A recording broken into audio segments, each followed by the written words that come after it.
ଭୁବନେଶ୍ୱରରେ ବି ବିଗିଡ଼ିଲାଣି କି ବାୟୁର ମାନ। ଦିଲ୍ଲୀ ମୁହାଁ ହେଉଛି କି ଭୁବନେଶ୍ୱର।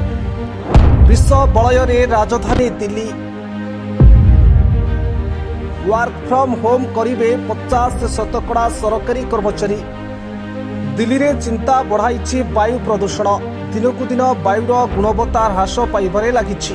ବିଷାକ୍ତ ବାୟୁରେ ଅସ୍ତବ୍ୟସ୍ତ ହେଉଛି ଦିଲ୍ଲୀବାସୀ। ଚାରିଆଡ଼େ ଧୂଆଁ ଧୂଆଁ, ପ୍ରଦୂଷିତ କୁହୁଡ଼ି ଭଳି ଆସ୍ତରଣ।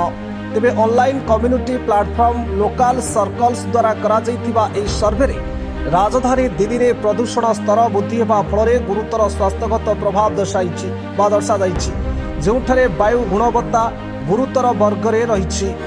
ଦିଲ୍ଲୀ, ଗୁରୁଗ୍ରାମ, ନୋଏଡା, ଫରିଦାବାଦ ଏବଂ ଗାଜିଆବାଦର 21,000ରୁ ଅଧିକ ଲୋକଙ୍କୁ ନେଇ ଏହି ସର୍ଭେରେ ସାମିଲ କରାଯାଇଥିଲା।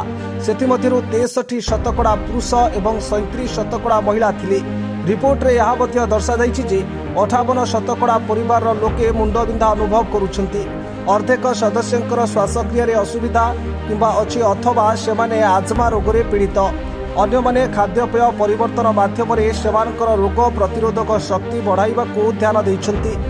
ସୋମବାର ଗ୍ରେଡ୍ 4 କଟକଣା ଲାଗୁ ହୋଇଥିବା ବେଳେ 50% ସରକାରୀ କର୍ମଚାରୀଙ୍କୁ ୱାର୍କ ଫ୍ରମ୍ ହୋମ୍ କରିବା ପାଇଁ ନିର୍ଦ୍ଦେଶ ଦିଆଯାଇଛି।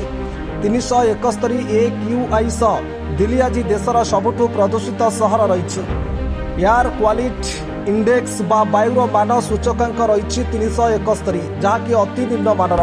ଏହା ପୂର୍ବରୁ ଏକ ସପ୍ତାହ ଧରି ସିଭିୟର ବା ଭୀଷଣ AQI ପ୍ରଦୂଷଣ ବର୍ଗରେ ରହିଥିଲା ଦିଲ୍ଲୀ।